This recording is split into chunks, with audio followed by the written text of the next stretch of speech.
Bueno, regresamos en esta transmisión en vivo. Gracias por estar aquí nuevamente. Gracias a nuestros invitados que están pues en este estudio cabina. Miguel Pulido y Diego de la Mora, expertos en temas de presupuestos, de políticas públicas, de acceso a la información, etcétera, etcétera, todo lo que han hecho en estos años y que les agradezco muchísimo, pues lo pongan al servicio ahora de analizar y de revisar. Pues eso, con información, con datos duros, con una mirada muy amplia, el tema de el momento que se vive, lo que viene en camino, que es la reconstrucción, la transferencia multimillonaria de recursos públicos y privados para las tareas de reconstrucción en una cifra aproximada de 37,500 millones de pesos, según lo que ayer dijeron, pero bueno, se antoja que es una cifra pues muy al vuelo, pero bien a bien no se sabe cuántos miles de millones de pesos se van a tener que utilizar para medianamente restablecer las condiciones previas. Gracias, Miguel Pulido, por estar aquí, bienvenido. Muchas y gracias. Buenos días, gracias. Muchas gracias, Carmen, por la oportunidad. Al contrario, Diego de la Mora, gracias, Diego, por estar aquí a las dos. Muchas gracias, Carmen. Gracias. Bueno, pues ayer transmitimos en vivo, porque desde luego era el momento más importante de la información. Era evidente que en ese encuentro con empresarios y el gobierno de la República y el representante de la CONAGO, que era Miguel Ángel Mancera, pues nos iban a dar los datos más cercanos, digamos, a lo que actualmente tienen de información.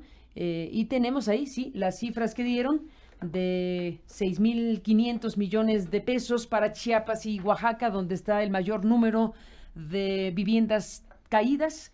Está el tema, por cierto, que también seguramente lo van a analizar, del anuncio de que se van a utilizar monederos electrónicos, y eso se nos paran los pelos de punta después de recordar el Monexgate y cosas por el estilo, pero en fin, 6,500 millones de pesos para Chiapas y Oaxaca, los 10,000 millones de pesos que se calcularon ayer sobre apoyo directo a la reconstrucción de vivienda que se puede reparar y fortalecer, los 8,000 millones de pesos que dijo la Secretaría de Cultura para patrimonio cultural. Los daños al patrimonio cultural son grandes, por lo que se pudo apreciar. Dio la lista de los templos, de los recintos culturales que se dañaron por estos sismos, y el cálculo que hace la Secretaría es de 8,000 millones de pesos. Está lo que originalmente Aurelio Nuño había dicho, que eran 4,000 millones de pesos en un cálculo aproximado días antes, pero ayer ya hablaron no de 4,000, sino de 13,000 millones de pesos para el sector educativo. En la suma global, 37,500 millones de pesos, si nos atenemos a estos renglones que se dijeron ayer. Además de la cifra que dio el presidente de personas fallecidas, 420 personas fallecidas, y bueno, los millones de pesos para reconstrucción y los daños humanos, que son muchísimos. Bueno, se pone a la mesa esta cifra, esta cantidad, y se anuncia, o se ratifica, porque ya se había anunciado, la instalación de un fideicomiso privado, ahora se subraya con toda claridad, privado, donde se calcula un aproximado de 1,500 millones de pesos, lo que piensan recaudar, nos dijo Juan Pablo Castañón. Así que hay una distancia enorme entre lo que podrían recaudar los privados con este fideicomiso, que orientará su gasto el gobierno de la República, y lo que realmente se requiere para este asunto. Así que en términos generales, digamos que es la información, Miguel Pulido, que se puede tener en este momento de la mañana, después de lo que se informó ayer en Los Pinos. ¿Qué dices, Miguel? ¿Cómo ven ustedes todo esto? Mira, Carmen, es muy difícil no empezar el análisis del anuncio del presidente poniendo en contraste lo que ha hecho la gente en las calles. La solidaridad del pueblo mexicano ha sido extraordinaria. Las historias que uno escucha, yo estaba en Chile en el momento del temblor, estaba en la ciudad de Santiago, y inmediatamente después, al llegar a la Ciudad de México, las historias acumuladas eran para conmocionar a cualquiera. Entonces, vamos... Hay que empezar por ahí. Hay que empezar por ahí. Hay una reacción extraordinaria que no se puede minimizar, y frente a eso, uno esperaría ya una primera pauta de conducta por parte de los gobiernos, ¿no? Es decir, ya tienen un espejo en el cual reflejarse. Esa es una primera nota para ir enderezando el análisis. Pero perdón que te interrumpa, porque justo es lo que acaba de decir Sabina Berman. No hablaron de ciudadanos. No. Allí en Los Pinos, miles de personas o millones, no sé cuántas personas podrían estar en las calles en todos los estados de la República, pero es una cantidad enorme. y no fue ni siquiera pues motivo de análisis de cómo incorporar esa fuerza social de alguna suerte en este plan. Le da 2 líneas el presidente ya de salida, pero la verdad es que ni siquiera en equilibrio o en balance con las flores que le echó al sector empresarial. Pero bueno, digamos que la sociedad mexicana le está mandando un mensaje muy potente a la clase política. Pero hay un segundo elemento, que es la dimensión de lo que estamos viviendo.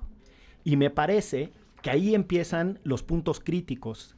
El anuncio de ayer, y lo digo con mucha responsabilidad y sin afán de ofender a nadie, pero era un evento montado sobre las bases del Teletón, de discursos muy sentimentales, muy emotivos, pero poca información, pocos datos duros. Los datos duros, y ahí vamos entrando, las cifras preliminares que presentan ayer de daños de 37.500 millones de pesos, para empezar, no sabemos cuántos edificios públicos están afectados, no sabemos cuántos mercados, no dijeron absolutamente nada de centros de salud, no dijeron absolutamente nada de infraestructura carretera, porque hay que recordar que entre los 2 sismos hubo un huracán y antes del primer sismo hubo otro huracán. Eso ya en principio nos hace entender que aunque el presidente y los secretarios dijeron que eran cifras preliminares, ya sentaron en el imaginario colectivo este dato de 37.500 millones de pesos cuando es recontrabajo, es muy bajo frente a lo que estamos viviendo. Primer punto, o sea, eso para dimensionar que la clase política, mi sensación, y lo digo con este ánimo de poner el contraste, si reconoce que esta es la peor tragedia de la historia reciente del país, evidencia que están rebasados y que cualquier presupuesto que vayan a dar en realidad es muy poco frente a lo que se nos viene. Y segundo, te pongo otro dato nada más para que nos ubiquemos qué es lo que vamos a vivir.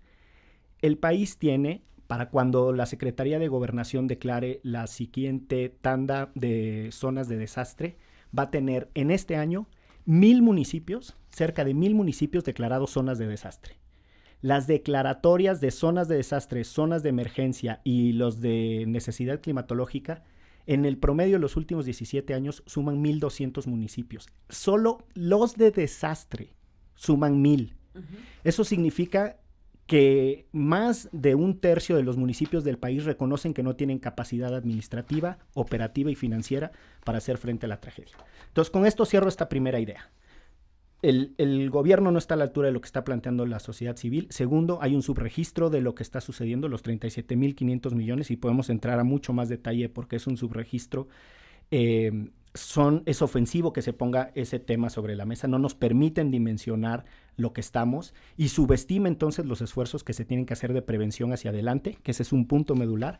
Y el tercer evento que yo diría, o el tercer elemento, perdón, que yo señalaría es, estamos ante la situación más crítica de la historia moderna del país, porque no son solo estos 2 sismos, son los huracanes que habían pasado antes, son las lluvias que vienen, y Dios no lo quiera que no nos agarre una helada como ha pasado en otros años al cerrar el año, porque no sé de dónde vamos a sacar fuerzas ni recursos.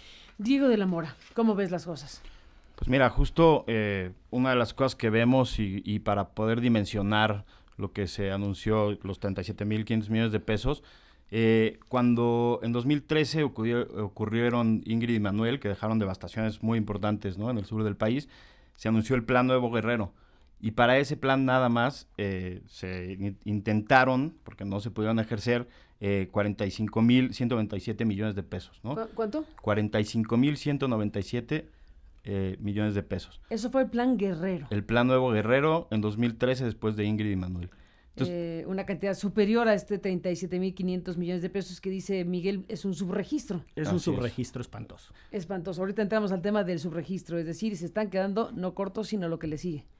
Bueno, el Plan Guerrero era 45,000 millones, que era Ingrid y Manuel, una zona delimitada que sí quedó muy dañada, pero ¿qué pasó ahí?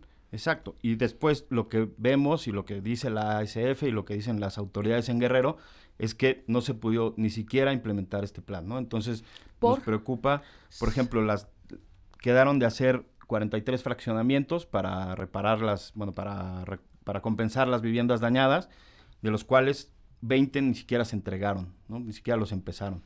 Y de los 43 fraccionamientos, de los otros 23 que se hicieron, hay una serie de casas que tuvieron que demoler por malas condiciones, etcétera, etcétera, etcétera. Entonces, hay una seria preocupación, no solo por los montos, por el subregistro, sino por lo que viene, que sabemos que las autoridades pues son incompetentes para recuperar, sobre todo, temas de vivienda, de infraestructura pública, de hospitales, etcétera. Entonces, me parece que ahí hay otro elemento que es muy preocupante.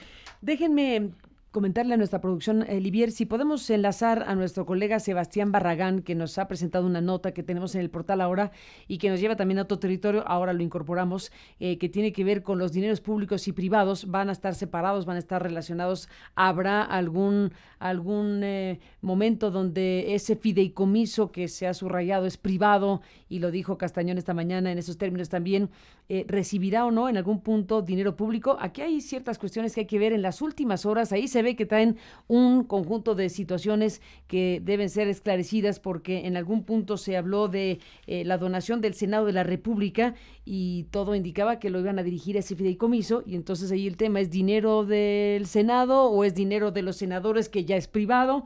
En fin, es todo un tema que tendremos que seguir de cerca. Y si está Sebastián, en un momento más. ¿Mande? Estamos en un segundo con él. Pero bueno, Miguel Pulido, subregistros. Ustedes dicen 37,500 millones de pesos es un subregistro. A ver, abundemos sobre el tema. Mira, tomemos como referencia, nosotros hemos estado trabajando, y aquí hay que hacerle honor a quienes hemos participado en esto. Somos un grupo de colegas que llevamos muchos años trabajando presupuesto público, unas colegas abogadas, hay profesoras de la UNAM, del Instituto Mora, que desde que surgió esto empezamos a tener conversaciones que el tema estaba mal atendido en la discusión pública.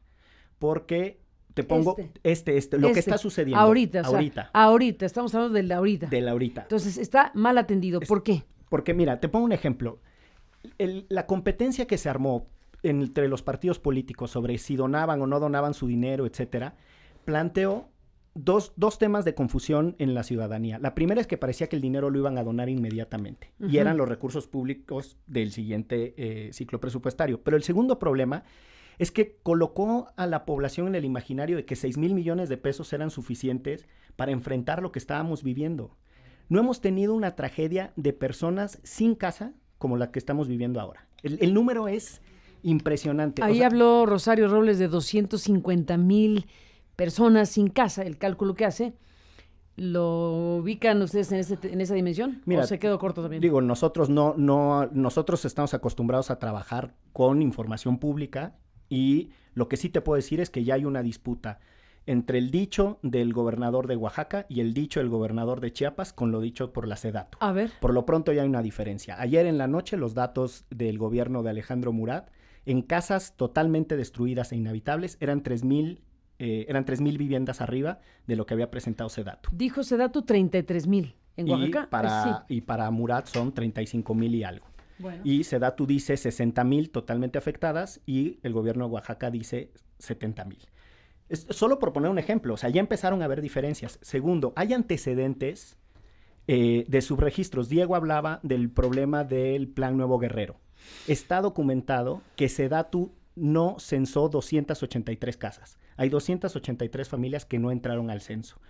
Porque ayer la secretaria lo decía, son zonas de complejo acceso, las metodologías han sido muy cuestionadas, la propia Auditoría Superior de la Federación la ha cuestionado, etcétera. Entonces, lo que queremos ubicar es que, déjame te doy datos para no hablar de oídas. Viviendas afectadas, no totalmente destruidas. Viviendas afectadas. En 2009, afectadas, 50,000. 2010, que es el peor año de la historia, 250,000 afectadas. Son todas, poquito, mucho o destruidas. 2011, 50,000, 2012, 52,000, 2013, 61,000, 2014, 39,000, 2015, 39,000. No, 13,000. Perdón, 13,000, 2016, 23,000, y llegamos a 2017 y solo ayer anunciaron 155,000. Pero ojo, estas 155,000 no tienen Distrito Federal, y hay que ver esos censos. Es un dato. Yo no sé si tiene o no Distrito Federal, porque Miguel Ángel Mancera, que estaba ahí como jefe de gobierno y como presidente de CONAGO, pues él no ofreció datos duros, lo cual hace pensar que o están incorporados en las cifras globales o perdió la oportunidad de informarnos, por decirlo así. Pues ¿O por qué? decirlo, O por decirlo bajito. así, decirlo bajito. O ¿cómo explicas que la parte de CONAGO y de la Ciudad de México no entrara también en una clara explicación con datos duros? Porque es muy extraño. Es muy extraño, pero O bien porque están considerando que lo que dijeron los demás es lo que engloba a todos. No lo sé. No lo dijeron, no lo explicaron. Démoslo por válido así. Supongamos. 155,000 casas en septiembre, incluidas las de la Ciudad de México. El problema es que estas 155,000 casas no toman en cuenta los huracanes que ha habido. O sea, tan solo en junio ya llevábamos 35,000 casas afectadas.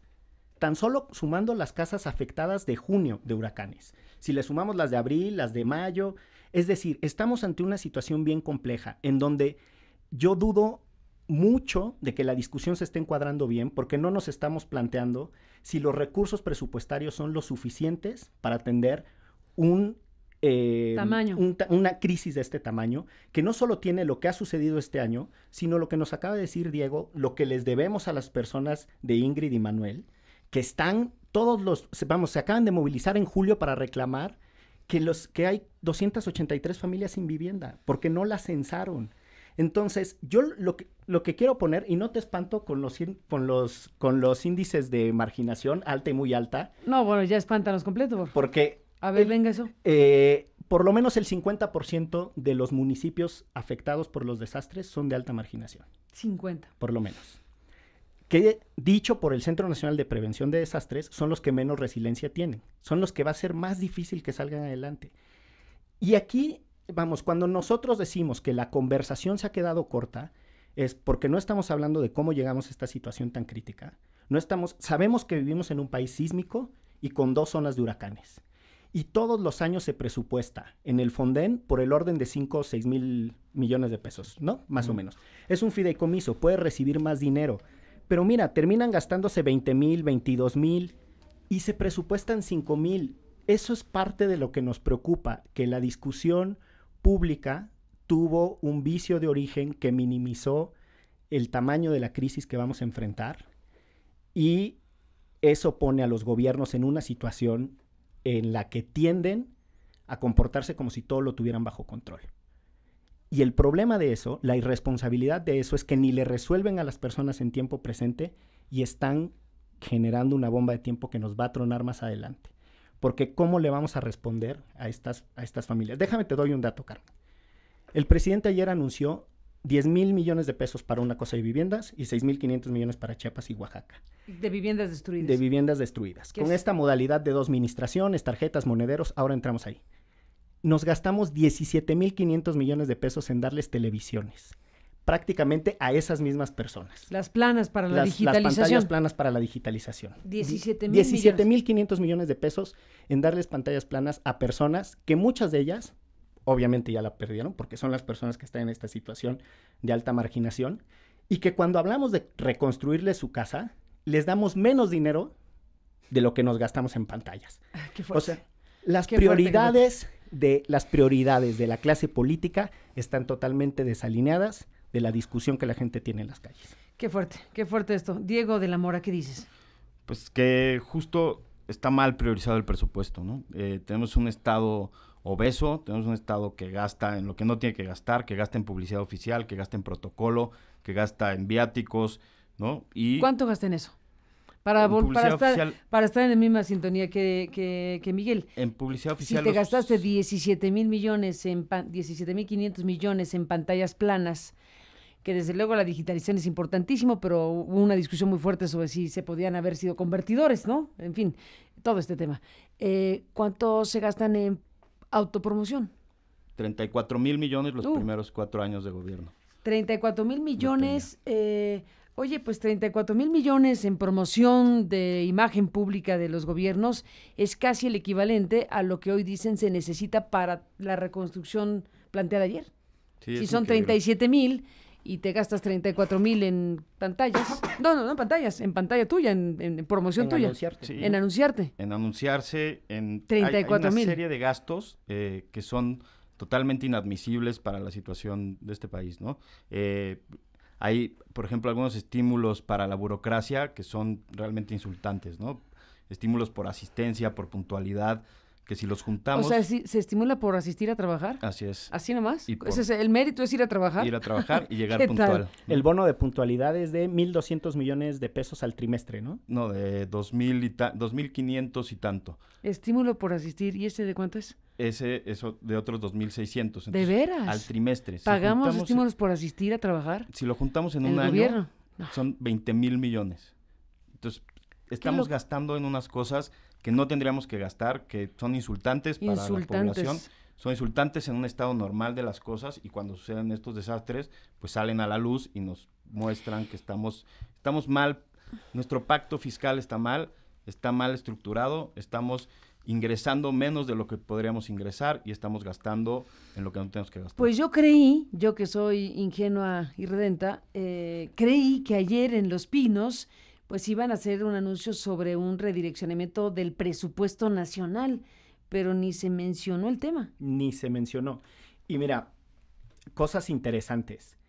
El presidente está invitando a la gente a donar y a mover esta reconstrucción por la vía de la iniciativa privada. Es decir, las tragedias nos cuestan 3 veces. Nos cuestan cuando perdemos todo, principalmente a esas personas que lo perdieron todo. Le cuesta a la sociedad mexicana, que es extraordinaria y es hiper generosa, que sale y va y da. Las estampas de las personas quitándose la comida de la boca son de verdad que ponen la piel chinita. Ahí nos cuesta por segunda vez. Y nos cuesta por tercera vez, porque además lo pagamos por nuestros impuestos que se van, sabrá Dios a quién sabe dónde. Entonces, este es el momento de tener una reestructura del gasto, pero vamos a atender no solo esta urgencia y esta crisis, que es brutal, sino también otras. Mira, todos los años el Centro Nacional de Prevención de Desastres publica un informe. En su informe, los que yo leí y otros colegas, ¿no? Que son, digo, no me voy a llevar todo el mérito, somos un grupote de compas, pero en los que revisamos todos los años tiene un párrafo que dice hay que reconvertir el modelo, hay que dejar de gastar de manera reactiva y hay que empezar a gastar de manera preventiva. Gastamos 40 veces más en reacción y en reconstrucción que en prevención. Todos los años la recomendación es la misma, y si no, que hable ahora el director del Centro Nacional de Prevención de Desastres, porque yo tengo aquí sus informes y eso dice. Eso dice Carlos Valdés. Todos los años nos recomiendan que tenemos que cambiar el enfoque.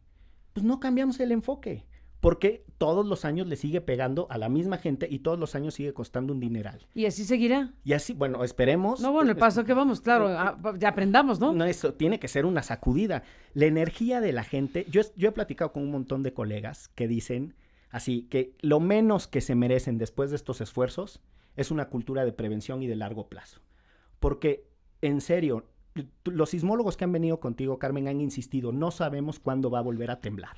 No sabemos. Y vivimos en un país sísmico. Entonces, o le paramos a esta estructura estúpida de gasto y dispendio, que le cuesta a los más pobres, además, nos cuesta a todos, pero particularmente a ellos, o en serio, este país va a tener problemas cíclicos. Ayer no se dijo nada de cuál es la política contracíclica. La escasez genera inflación. Eso lo sabe todo mundo. Segundo, va a haber menos recaudación porque la actividad económica se va a parar. Después vamos a tener un repunte económico porque la construcción va a jalar un poquito a la economía, pero va a haber esos efectos. Nadie habló de eso.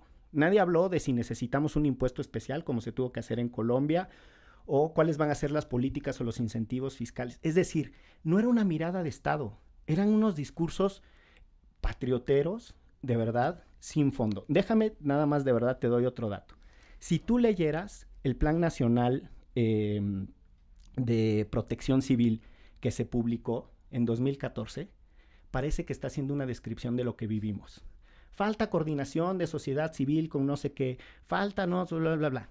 Lo que sabíamos en 2014 que estábamos haciendo mal, no se corrigió y nos estalló en la cara. Y está, o sea, yo invito, o les ponemos los fragmentos, sí. Les mandamos. Los podemos recuperar aquí para subirlos al sitio y que los lea la gente. Y que la gente lea lo que ya sabíamos en 2014 que nos podía pasar. Entonces. Y que nos está pasando. Y que nos está pasando. Tal cual. Nos está pasando tal cual. Entonces tenemos ahí que entrarle a ese tema. Y una nota, y dejo que Diego se extienda más en esto, porque las prácticas internacionales te sugieren que lo mejor es darle directamente el apoyo a la gente. Porque la gente sabe que tú para qué les das algo que ni sabes si es lo que necesitan, etcétera. No está mal darles el efectivo o el apoyo directo. Lo que está mal es cómo lo tenemos los antecedentes de cómo lo han hecho Sí, en este gobierno. además en año electoral En año 2018, ese es un tema importantísimo. Entonces, Ahora les propongo, dejemos ese tema de los monederos electrónicos 2018 y todo lo demás. Aguántenme con ese tema, porque me gustaría incorporar, para no perder este otro ángulo que tiene que ver con dinero público y privado, después de lo que ayer se dijo y de lo que hablamos con Castañón hace unos minutos, hace ratito. Sebastián Barragán subió a nuestro portal de noticias una nota que se llama Gobierno Federal tergiversa objetivos del fideicomiso Fuerza México, que se anunció ayer en Los Pinos. Habla Sebastián del comunicado de la Secretaría de Hacienda, donde invitaban a juntar recursos públicos con privados. Y bueno, pues, ¿qué pasó con esto? Sebastián, cuéntanos completo el asunto. Nuevamente, gracias por estar aquí. Saludos a todos en la mesa. En efecto, el gobierno...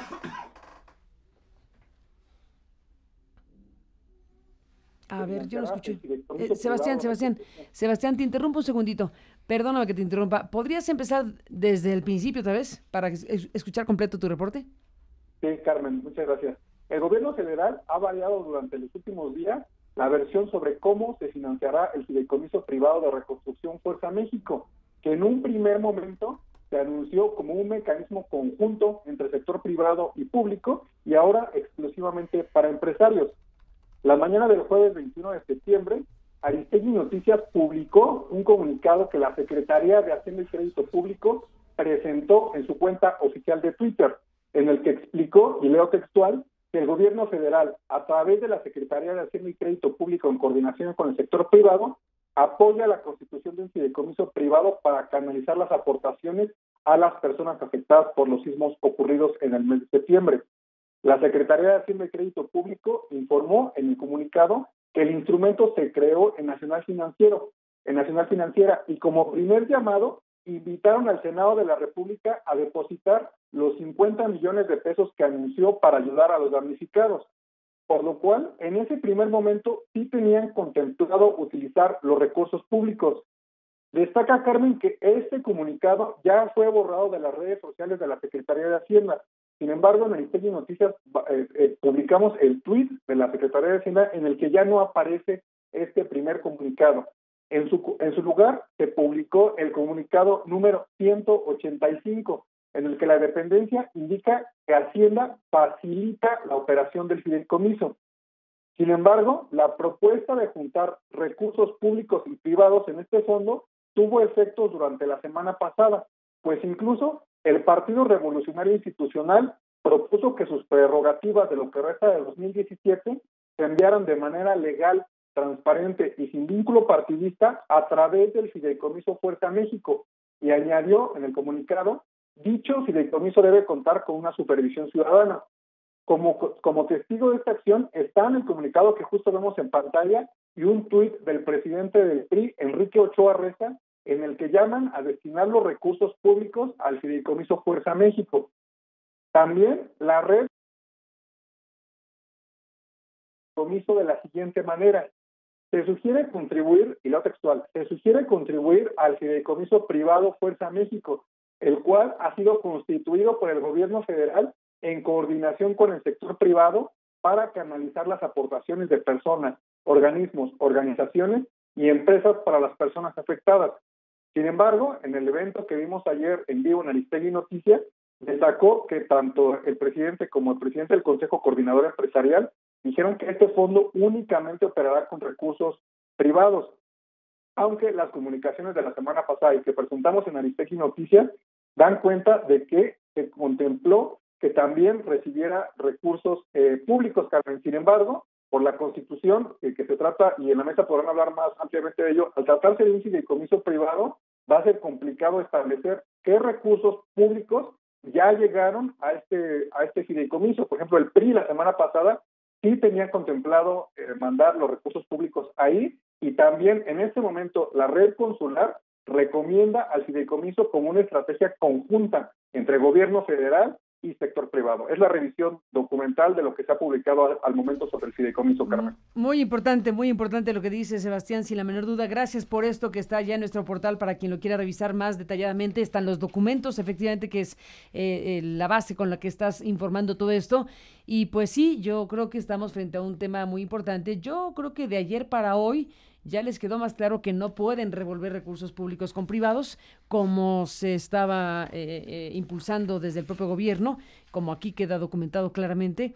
Vamos a ver hasta dónde llega. Con Castañón se habló del tema, incluso le pregunté sobre las transferencias internacionales de las que hablaron ayer y dijo, bueno, de fundaciones y de empresas, porque tenemos este asunto de que la red consular, como dice Sebastián, pues ya estaba favoreciendo la idea de que las donaciones o que los apoyos se dirigieran a Fuerza México, siendo la fuerza consular el ámbito público que está favoreciendo que desde el ámbito privado se utilicen recursos pues de donaciones diversas que vengan del exterior. Entonces es un tema, sin duda. Es todo un tema. Empecemos por una batalla que hemos dado desde hace muchos años con el tema de la falta de transparencia en los fideicomisos públicos. Yo hace muchos años que no le meto los ojos a ese aspecto, pero andaba por ahí del 11% del gasto público.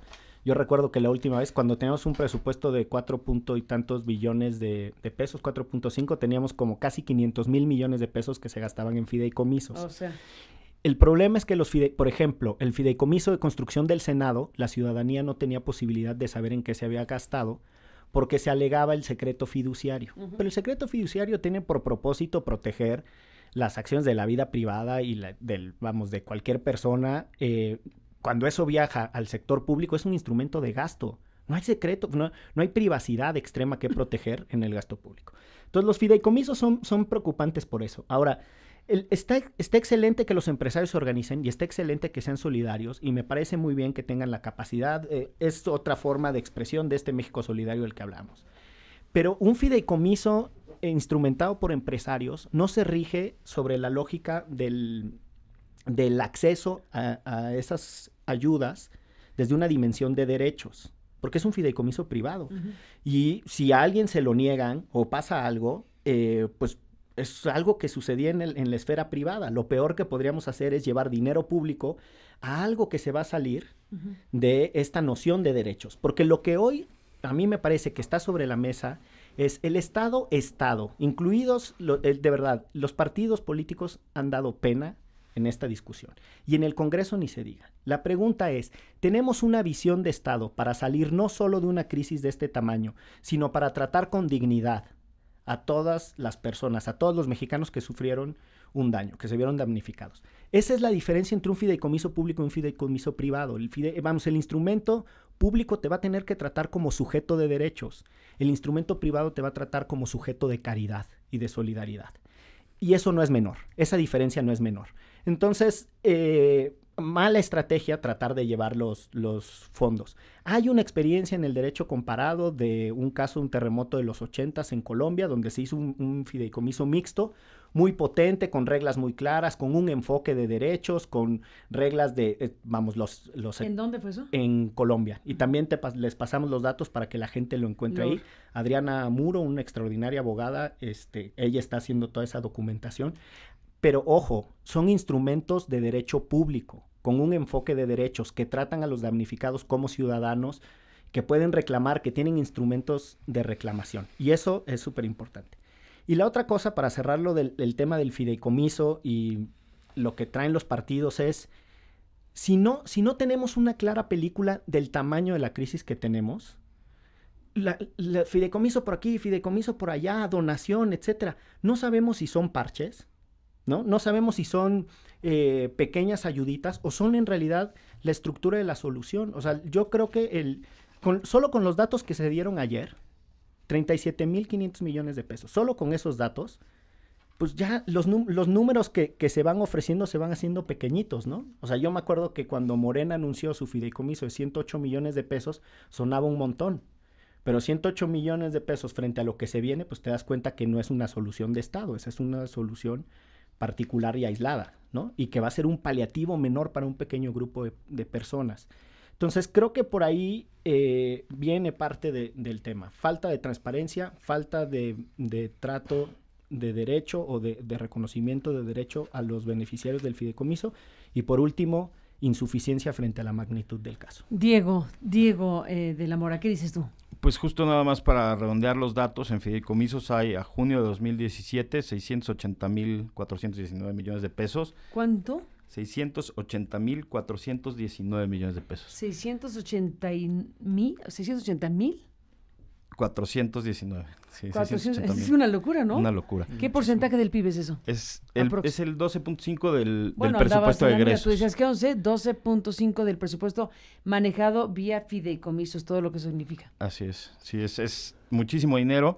Y justo la otra cosa que quería decir sobre esto es que equivale más o menos a lo que podría estimarse como los daños del terremoto, ¿no? Si vemos las subestimaciones que hacen de los daños en general contra lo que acaban costando huracanes, etcétera, podemos más o menos calcular que será más de 10 veces más de lo que estiman, y entonces podemos más o menos decir que costarán entre 400 y 500 mil millones de pesos todo lo que está sucediendo, ¿no? Entonces, entre 400 y 500 mil millones de pesos. ¿Por qué esa proyección? A ver, explícanos más. Justo porque la estimación que normalmente se hace desde el gobierno es 10 veces menos de lo que acaba costando.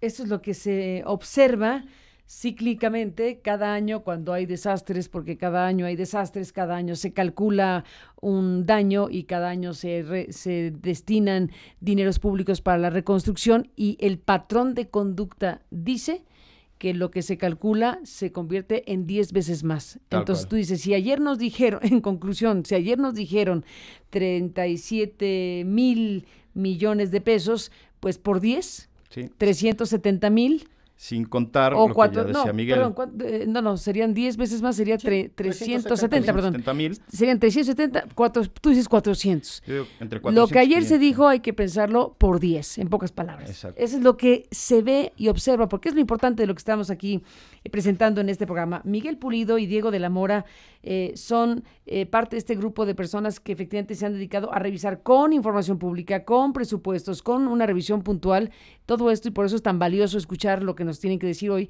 No es que se les ocurra o que piensen o que les late que es 10 veces más.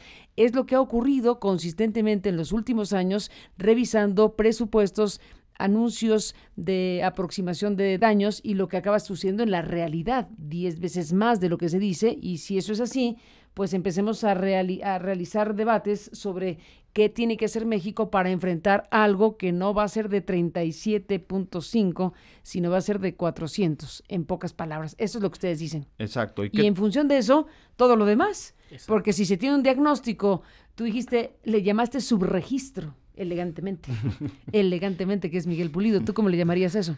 Pues sí, yo le llamaría un insulto, ¿no?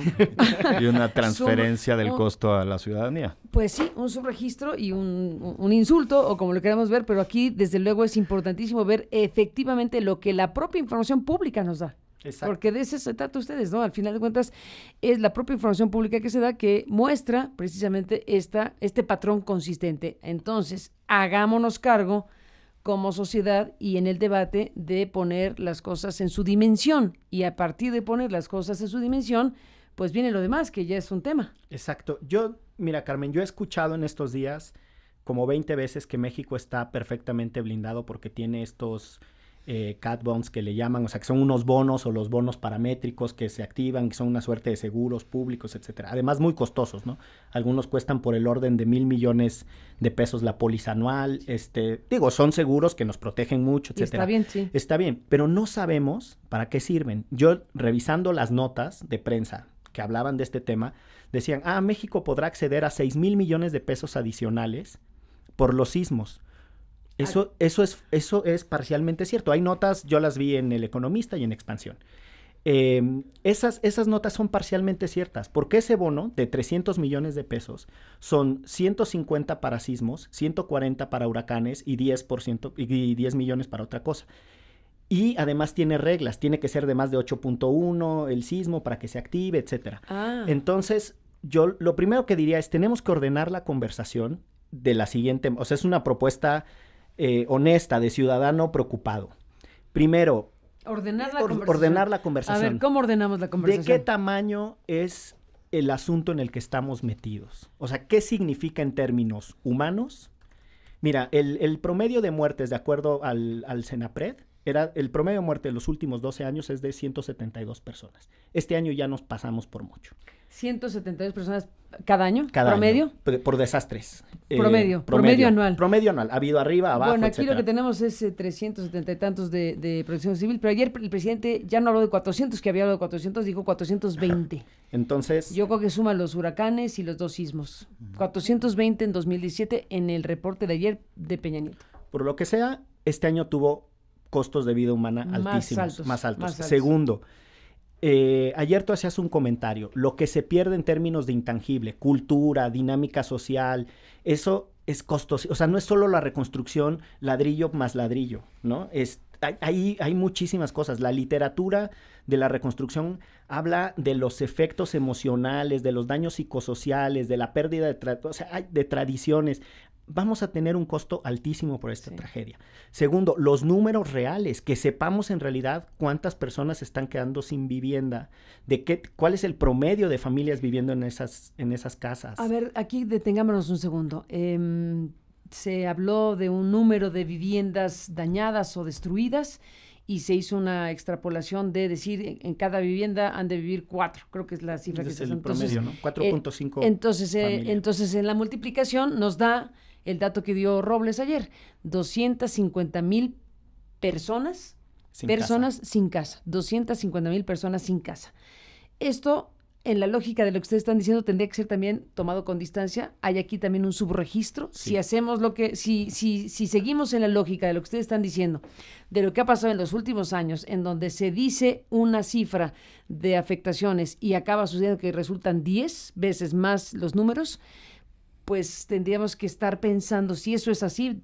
Corríjame si puedo trasladar el asunto incluso a este tema. 250,000 personas sin vivienda, ¿tendría que multiplicarse por 10 igualmente? No por 10. No, son costos. Lo que Diego hablaba es, entonces, el registro de costos es por 10. En costos materiales. Entonces, en el tema del cálculo que se hace de número de viviendas, ese sí es un censo. Ese sí es un censo. Ese no hay manera de hacerlo más que contando casa por casa, edificio por edificio. Y ahí están los números. Eso no podríamos... Pero te doy 3 notas. Déjame nomás por ahí, perdón. Estamos hablando entonces solamente de los recursos requeridos que se multiplica por 10. Pero eso no significa que haya un subregistro de número de viviendas ni de número de personas afectadas. Nos quedamos con los datos que dieron ayer. Exacto. Que son 250,000 personas sin casa, que es muchísimo, pero no hay multiplicación. No. Perfecto. Ahí, solo para clarificar, los costos que suele señalar el gobierno, que los determina en función de lo que va a asignar para reconstrucción, es el cálculo que se hace. Por ejemplo, estos 37,500 millones de pesos que se anunciaron ayer, eso es 10 veces menos de los daños que causan los desastres y los fenómenos. Ese subregistro se debe a varias razones, y las explicaciones, por ejemplo, en protección civil, en los informes hablan de un 30% de variación, primero, sobre un monto, y después, porque ahí no tiene consideradas los efectos de pérdidas. O sea, una cosa son los daños directos y otra cosa son las pérdidas, las actividades económicas que se disminuyen, etcétera. Pero piensa también que las personas no solo perdieron su vivienda, perdieron lo que estaba dentro de las viviendas, que es muchísimo, etcétera. Entonces, bueno, solo para decir que el tema de los costos asignados directo para reconstrucción no significa que fue, esos 37,500 millones no significa que eso fue lo que nos costó todo esto que está pasando. Cuesta mucho más. Segundo, hay elementos para pensar que hay subregistros en los censos. La Auditoría Superior de la Federación y el propio Centro Nacional de Prevención de Desastres han señalado que puede haber problemas en la metodología para censar. Dicen que las autoridades locales, principalmente municipios pobres, no están capacitados para hacer los censos. Ya hay experiencias de subregistros, ¿no? Que te decíamos de Nuevo Guerrero de 283 familias. Pero adicionalmente, mientras suceden los grandes desastres, suceden pequeños desastres en zonas alejadas asociados con esto, que normalmente no se contabilizan.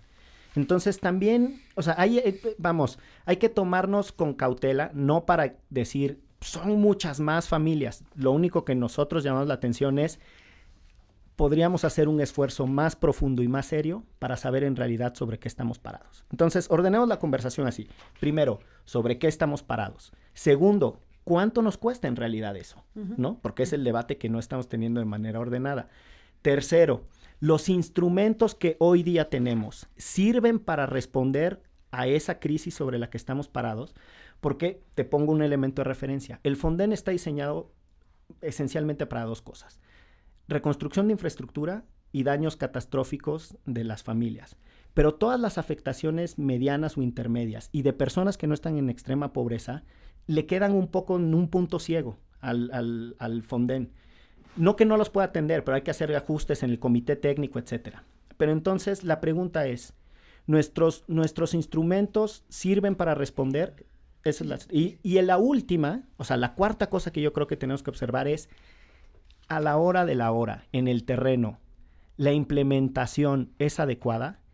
Porque si yo te enseño los hallazgos de la Auditoría Superior de la Federación respecto de cómo funciona el Fonden. ¿Y cómo? ¿Qué pasa ahí? Cuéntanos. Bueno, o sea, tan solo Isaías. Dos referencias. El caso de Andrés Granier y el caso de Javier Duarte, sus acusaciones están directamente vinculadas con la malversación de fondos del Fonden. ¡Qué terrible cosa! Súmale todas las recomendaciones. Sería muy interesante que personas de la Auditoría Superior de la Federación nos dijeran su perspectiva sobre el uso del Fonden. Tienen hallazgos súper interesantes, ¿no? Para que no lo planteemos. Sí, no lo pensamos para hablarle al Auditor Superior de la Federación, que está por salir, por cierto, ¿no? Además, ya está en su fase final de esta gestión que ha tenido, pero estaría buenísimo. Hacia el vuelo, perdón que traiga a colación dos cosas. Podríamos buscar al Auditor Superior, a lo mejor está libre ahorita, si es que puede, le podemos ir a Isaías, si nos echa una manita. Podríamos a ver si es posible incorporar también a Mauricio Merino, no sé si vieron, Mauricio Merino con la organización que han echado a andar que se llama Nosotros con X, escribe un texto que es importante y que va en sintonía con lo que ustedes están diciendo por un Fondo Único de Reconstrucción Nacional. Bueno, es otra manera de acercarse al tema y de plantear cómo debe organizarse la sociedad, gobierno, sociedad, organizaciones ciudadanas, etcétera, sobre el tema de la reconstrucción. A lo mejor podemos incorporarlo en esta mesa, si les parece así un poco al vuelo. Por favor. Y sería buenísimo tenerlo. Pero Diego de la Mora. Bueno, aquí ya quedan varias cosas a la mesa. Bueno, ya hablar de la utilización y la eficiencia de la utilización del Fonden es todo un asunto que merece, sin duda, una discusión muy amplia. Claro, y nos lleva otra vez a la discusión de qué vamos a hacer con la prevención en este país, ¿no?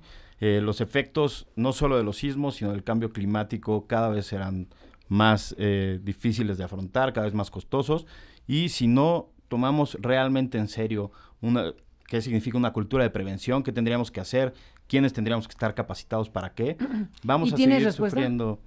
Pues hay ejemplos. Las básicas, ¿no? Las respuestas básicas en términos de prevención. O sea, para ponerle un poco foco al asunto en términos de qué deberíamos haber hecho, ya queda claro que no hicimos un montón de cosas que ya estaban establecidas incluso en los propios planes. Exacto. Pero recuperando lo que ya se sabía que se tenía que hacer, ahora viendo hacia adelante, porque vamos a reconstruir bajo qué parámetros, bajo qué directrices, no vaya siendo que de pronto hagamos ahí multifamiliares en Juchitán, que no vengan al caso respecto a lo que Juchitán es, por decir algo.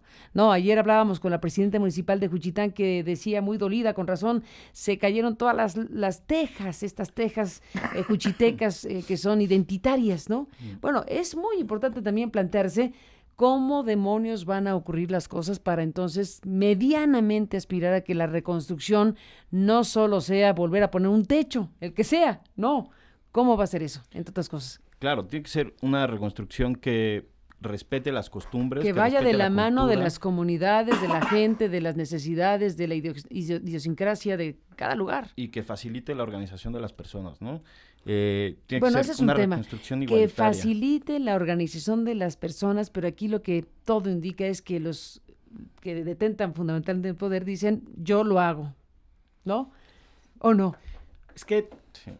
Van a repartir el dinero con monederos y van a favorecer la autoconstrucción con materiales con precios preferenciales. Eso es básicamente lo que dijeron. Vamos, el anuncio de ayer desde esa perspectiva no espanta, por lo menos, ¿no? Y eso ya es un avance. O sea, dijeron, con el involucramiento de las propias personas, o sea, no dijeron, vamos a licitar con nuestros compadres de las constructoras Grupo que ustedes ya saben, etcétera. Imagínate, ¿no? Que hubiera sido en extremo, pero está bien, o sea, fue un anuncio también, no hay que ser mezquinos, ¿no? Fue un anuncio que conecta con lo que Diego plantea, ¿no? Sí. Posibilita que las personas se apropien de la reconstrucción, etcétera. Que sea autoconstrucción. Exacto. Y con dinero que se dé en monederos. Por lo menos lo facilita, vamos, pero queda clarísimo que un esfuerzo de esta magnitud, de verdad, requiere un planteamiento extraordinario, porque construir 70,000 viviendas en simultáneo no es cualquier cosa. El presidente dijo ayer, en el cierre de su discurso, de su intervención, que él, con franqueza, decía que esperaba que con el año nuevo hubiera un México nuevo y reconstruido. Fueron sus palabras. Yo aspiro a lo mismo, pero creo que hay que ser muy responsables con cada cosa que planteemos. ¿Cuánto nos va a tomar esto de tiempo? ¿Cómo vamos a organizarnos? Etcétera. Yo sé que no, y de verdad no es por agarrar al gobierno de piñata, porque nuestra discusión ha sido en el mejor ánimo de tener una discusión pública mucho más elevada, mucho mejor informada. Mira, Carmen, nosotros nos dedicamos a esto, a buscar en presupuestos públicos, documentos, etcétera. No te quiero contar el viacrucis que fue encontrar datos, referencias, indicaciones metodológicas. Vamos, la página de Protección Civil no tenía información el día inmediato después del sismo, la página de la Conducef no tenía la información sobre cómo llegar a los seguros, o sea, circulaba más información de la Barra Mexicana de Abogados, del Colegio de Notarios, o sea, los actores privados divulgaron más información de utilidad pública que las instituciones de gobierno. Yo no sé si la Profeco esté controlando los precios en Morelos, porque el otro día leía una nota de un colega periodista, amigo mío, por lo que le creo, que, o sea, básicamente decía que los huevos estaban 3 veces más caros de su precio normal ante la escasez. 3 veces. Y yo de la Profeco no he escuchado nada de que va a controlar los precios en esas zonas. Entonces, no es por agarrar al gobierno, insisto, de piñata, pero han quedado muy cortos, extraordinariamente cortos. Y nos tememos que si así arrancaron, como dice mi madre querida, salida de caballo fino, llegada de burro flaco. Si arrancaron mal... Tu madre al que... Un abrazo para ella, qué frase es esa. Salida de caballo fino, llegada de burro flaco. No, o sea, si arrancaron así en el tramo aparentemente no tan complejo, pues no sabemos a dónde van a llegar. Porque si en donde la clase política, porque los partidos han estado fatal en esto, si en donde la clase política, que era de dónde iban a sacar los recursos, de dónde los iban a sacar, se quedaron cortos, imagínate cuando discutan a dónde los van a ir a poner. Nosotros vivimos muchas negociaciones presupuestarias y lo que pasa allá adentro, si la ciudadanía ya tiene este rechazo a la clase política, si vieran lo que pasa allá adentro en la discusión presupuestaria, la rebatinga, la mezquindad por el dinero, que ni es de ellos, que son nuestros impuestos, entonces hay elementos para estar preocupados legítimamente como ciudadanos informados, pues. Déjenme, Diego de la Mora, Miguel Pulido, presentar algunos de los momentos de lo que se dijo ayer para seguir abundando en la discusión. Está Enrique Peña Nieto. Tenemos ahí, Livier, los audios precisamente de audio-video de lo que dijeron Peña Nieto, hablando de los apoyos monetarios a los damnificados, los monederos electrónicos, lo que detalló sobre el tema de los recursos que se van a enfocar al mercado inmobiliario y incluso una mención del Infonavit que también se mencionó ayer. He anunciado que hemos definido un mecanismo de apoyo, hoy puedo decir para Chiapas y Oaxaca, que consistirá en un apoyo monetario para que las familias puedan apoyar la labor de autoconstrucción. Una autoconstrucción que no se espera la hagan solos, sino invariablemente acompañados de la asistencia técnica que el sector privado ha puesto a disposición y que además la propia SEDATU tiene posibilidad de contratar y de proveer para que haya asistencia técnica en la reconstrucción de esas viviendas.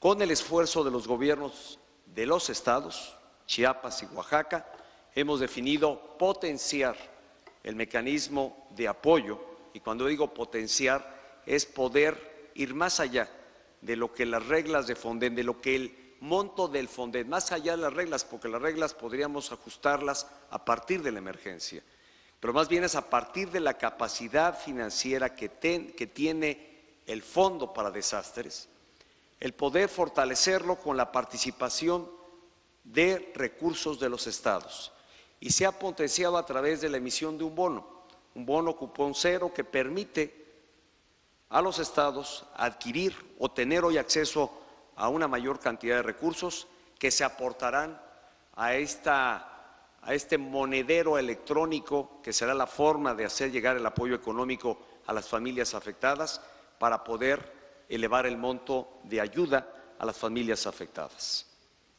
Y esto estaremos entregando estos monederos electrónicos a partir de la semana entrante, en 2 tipos de monederos o 2 tipos de tarjetas, que eso permite que sea mucho más transparente, permite además un mejor uso del recurso económico que se está dedicando a las familias afectadas, y eso permite además tener claridad en quiénes son las familias que están recibiendo estos apoyos, que resulten o sean consistentes con el censo realizado.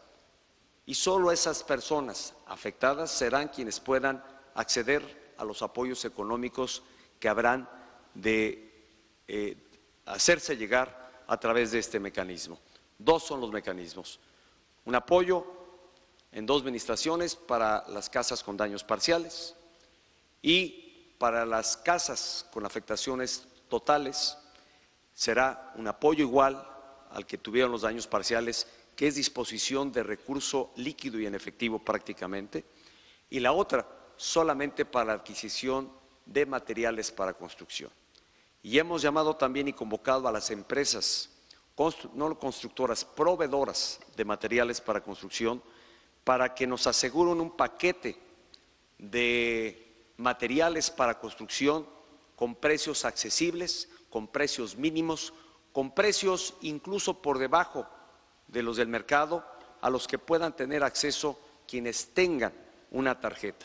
Y quien tenga esa tarjeta les identificará como una persona damnificada y en consecuencia tendrá acceso, y habremos de verificar a través de la Profeco que así realmente esté ocurriendo, para que la adquisición de esos materiales para la construcción sea, repito, a precios preferenciales, a partir de este gesto también de solidaridad que empresas proveedoras de materiales para construcción puedan hacer ante esta acción de emergencia. Para el caso de la Ciudad de México, evidentemente por la condición del mercado inmobiliario, es decir, el costo de la vivienda en esta ciudad, habrá que idear un mecanismo distinto, que no signifique modificar el apoyo o el nivel de apoyo que estemos dando al resto de las entidades. Para el caso de los recursos que apoye el Fonden a esta causa, será exactamente el mismo que demos para estados como Chiapas y Oaxaca, lo que permitirá eventualmente potenciar la capacidad de ese recurso, que en la ciudad podría ser bajo o quedar muy debajo del nivel para poder resarcir los daños que las familias tuvieron en esta ciudad. Se habrá de potenciar a través de los recursos que la propia Ciudad de México tiene previsto inyectar a este mecanismo, y a partir de ahí en un mecanismo financiero, aquí podemos contar con el apoyo del sector financiero para, habiendo aquí mercado inmobiliario que no se tiene en las otras entidades afectadas, y eventualmente para el caso de Morelos y del Estado de México podríamos eventualmente hacer algo similar, es precisamente potenciar a través de un mecanismo de bono emitido a 20 años, donde las personas afectadas prácticamente solo estén cubriendo los intereses de un apoyo económico que potencialmente pueda ser mayor, para que realmente estén en condiciones de reponer la vivienda que perdieron. Esto solo podemos hacerlo una vez que tengamos un censo puntual del tipo de afectación que hubo en la Ciudad de México. Y corresponderá, porque así lo he platicado con el señor jefe de gobierno de la Ciudad de México, la atención que se dé. Vamos a trabajar de forma conjunta para instalar las mesas de atención que eventualmente derive a la población afectada, pero además también la mucha población que habrá de estar afectada de los inmuebles que la Ciudad de México ha venido identificando que requieren demolición, y que obviamente dejará a muchas otras personas pues sin vivienda, sin casa, y habrá que ver la manera de reubicarles.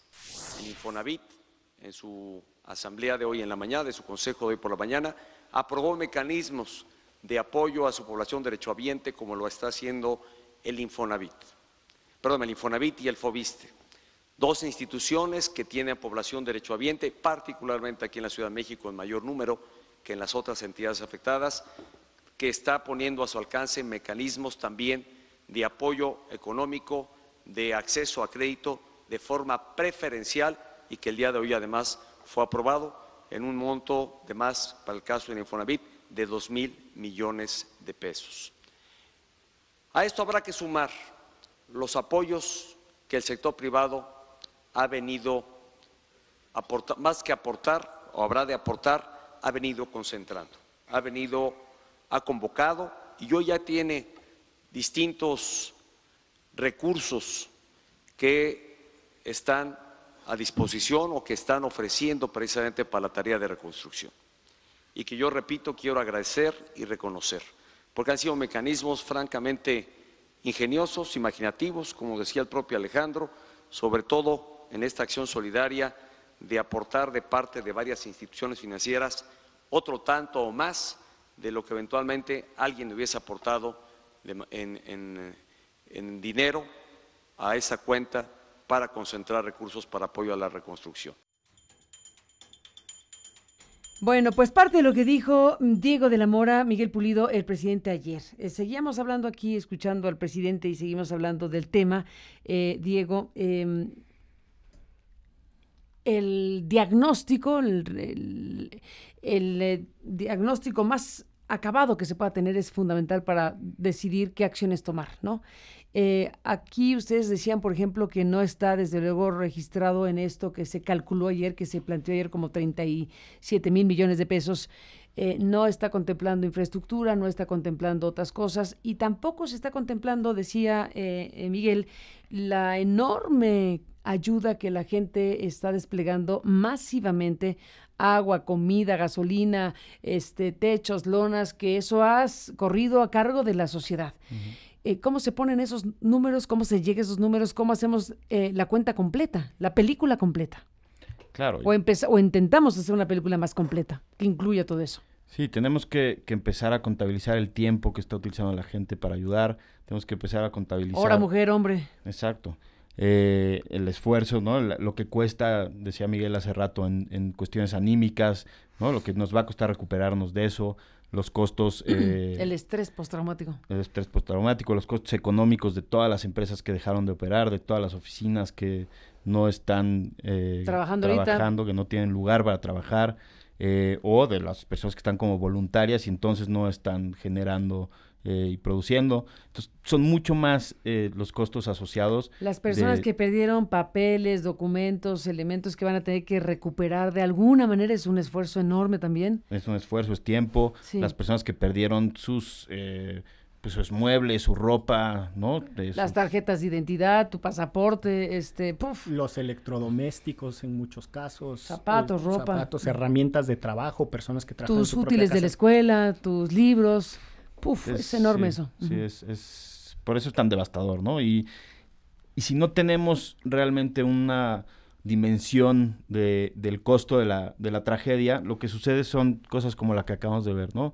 Son paliativos, son números que parecen gigantescos, pero que en realidad no alcanzan para que no son suficientes, pues, y no podemos hacer el verdadero esfuerzo que sería reorientar el gasto público, tanto de este año como del siguiente, para empezar a atender las prioridades nacionales.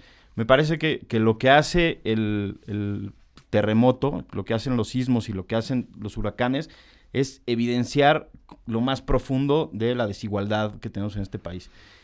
Y esa desigualdad, lo hemos visto históricamente en todos los países, la única forma de contrarrestarla es a través de un Estado fuerte que funcione, que realmente redistribuya. Si seguimos teniendo un presupuesto tan acotado, con ingresos estatales tan acotados, no vamos a poder enfrentar esto, pero tampoco vamos a poder reconstruir un país, tampoco podemos hablar de justicia social. Entonces, creo que esto es lo que evidencia, es que estamos fregados en prevención, pero también estamos fregados en justicia social, ¿no? Y lo que permite es discutir cómo vamos a reconstruir realmente un país más igualitario, ¿no? Pues ahí está el tema. Miguel Pulido, tú conoces a los de Fundar, ¿verdad? Bastante. Sí, conocen a los de Fundar. Los amigos de Fundar están subiendo informaciones sobre el tema. Dice, gasto en publicidad oficial para un uso limitado, transparente y al servicio de la reconstrucción. Y emiten este texto que dice, en un contexto de crisis y de emergencia, han surgido en la esfera pública distintas discusiones y propuestas en torno al uso del dinero público y acerca de cómo ciertos gastos superfluos de los gobiernos deberían ser cancelados o limitados para que estos montos se destinen a la reconstrucción de las zonas afectadas por los sismos del pasado 7 y 19 de septiembre. Desde el Consejo Asesor de la Red por la Rendición de Cuentas y Fundar, Centro de Análisis e Investigación, nos parece necesario que más allá de oportunismos políticos se diseñen estrategias que contribuyan de manera efectiva a la reducción de estos gastos para que puedan aprovecharse estos recursos en atender las necesidades de la población afectada. Con respecto a los gastos de publicidad oficial, hace años que distintas organizaciones de la sociedad civil e instituciones académicas hemos realizado propuestas para que el gasto de publicidad oficial de todos los ámbitos de gobierno se limite, transparente y regule. La propuesta de contar con una regulación al respecto continúa siendo una promesa incumplida de la actual administración. Es importante recordar que en caso de emergencia, las radios y televisiones deben ofrecer espacios gratuitos. En efecto, la Ley Federal de Telecomunicaciones y Radiodifusión prevé en su artículo 254 que los concesionarios de uso comercial, público y social de radio y televisión están obligados a transmitir gratuitamente y de manera preferente las medidas encaminadas a prever o remediar cualquier emergencia pública. Esta medida excepcional impide que el gasto en publicidad aumente de manera descontrolada en casos de emergencia. En fase de reconstrucción y frente a la fuerte desconfianza entre la ciudadanía y el gobierno, la publicidad oficial debe ser no solamente regulada y limitada, sino también servir para informar a la población afectada en particular y a todos los mexicanos sobre la existencia y los avances de planes y programas de reconstrucción. Hace 2 semanas, Fundar publicó el informe Contar lo bueno cuesta mucho, el gasto en publicidad oficial del gobierno federal 2013-2016. Se puede consultar el informe completo ahí mismo en la página de Fundar. En este trabajo se documenta cómo tan solo en 2016 se ejercieron más de 10,000 millones de pesos en este tipo de gastos. Si sumamos los 4 primeros años del actual gobierno y el primer semestre de 2017, la cifra asciende a los 37,725 millones de pesos, que es los que mencionabas. Justamente lo que decías, Diego, hace un momento, los 37,725 millones de pesos. Este dinero equivale a lo que gastó todo el gobierno federal para la atención y prevención de desastres naturales en 2015 y 2016. Además de las cuantiosas cantidades gastadas en materia de publicidad oficial, el actual gobierno se ha caracterizado por sobreejercicios que alcanzan, para lo que va del sexenio de 2013 a 2016, 71.86% más de lo aprobado en la Cámara de Diputados. Es decir, pasó de 21,099 a los 36,261 millones de pesos. El monto sobreejercido equivale a más de 15,000 millones de pesos adicionales en un periodo donde han existido recortes al presupuesto en sectores como salud, desarrollo social y medio ambiente. Bueno, pues es la primera parte de este texto que se puede consultar en Fundar y en esta red por la rendición de cuentas. Pues por ahí va la pichada, ¿no? Creo que estamos en la misma sintonía. Estamos totalmente, Carmen. Mira, la discusión pública, lo que la gente en la calle está planteando con mucha contundencia es así, sin tapujos. No podemos seguir teniendo este sistema político electoral tan costoso. Esa es una cosa que no hay ni que darle interpretación. Ahí está. Basta el despilfarro político electoral, primero. Segundo, basta el despilfarro de un gobierno insensible. Y este tema de la publicidad oficial lo toca de manera contundente. La Constitución dice en su artículo 134, me voy a permitir leer una frasecita. Dice, en ningún caso, esta propaganda incluirá nombres, imágenes, voces o símbolos que impliquen promoción personalizada de cualquier servidor público. Yo acabo de ver unos anuncios de Mancera mientras se va paseando en un automóvil viendo y soñando y unas cosas que son ofensivas. La Constitución dice, en ningún caso se puede imágenes, voces o símbolos que impliquen promoción personalizada de ningún servidor público. Y la de Peña. La de Peña sale, pero por todas partes. La Constitución prohíbe que los funcionarios públicos nos saturen con su voz, su rostro, promocionándose a sí mismos. Y la Constitución también dice... ¿Y a quién le toca revisar el tema? Bueno, al INE, al tribunal. Idealmente, este es un problema, que es una prohibición sin sanción. O sea, no hay un castigo y entonces, bueno, nosotros alguna vez intentamos litigar bueno, pero vamos a ponerlo así. Y la Constitución también dice en el artículo 4 que toda familia tiene derecho a disfrutar de una vivienda digna y decorosa. La Constitución en el 4 dice, toda familia tiene derecho a una vivienda digna y decorosa. Y dice, nadie puede salir en la tele enseñándonos su carota y su voz. ¿Por qué le damos el dinero? Pagada con dinero público. Pagada con dinero público. Sí pueden público. salir siempre y cuando no haya dinero público.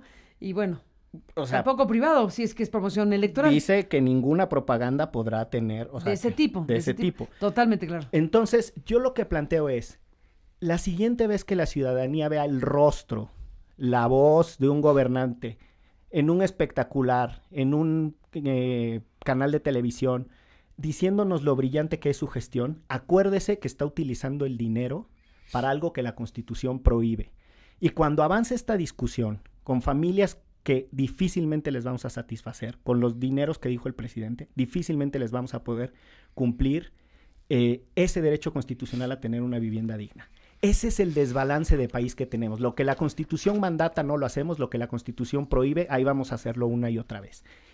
Es que, y ojo, no son solo los damnificados del sismo, insisto, son todas las personas. A mí el caso de Ingrid y Manuel me toca, Diego y yo trabajamos con otros colegas mucho tiempo ese tema, íbamos a la Secretaría de Egresos, con quienes en algún momento teníamos una buena relación, y yo debo decirlo, en los temas que nosotros trabajamos, Galindo era el subsecretario de Egresos, no tengo queja. En los temas que nosotros trabajamos, no lo conozco en su ámbito personal ni en el resto, pero en esos temas siempre fueron con nosotros profesionales y había una discusión técnica muy elevada.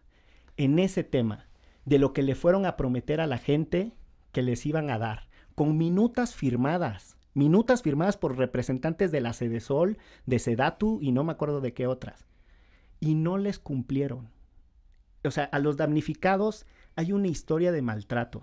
Entonces, o nos tomamos en serio que esta clase política no puede seguir haciendo eso con nuestros recursos públicos, y eso es lo que la gente está diciendo en la calle. Y esas faltas de reasignaciones presupuestarias, ese echarle la pelotita al sector privado de ayúdenme a reconstruir y somos bien padre. No, hasta que no me demuestren que el presupuesto no se despilfarra, dejen de pedirle dinero a la gente.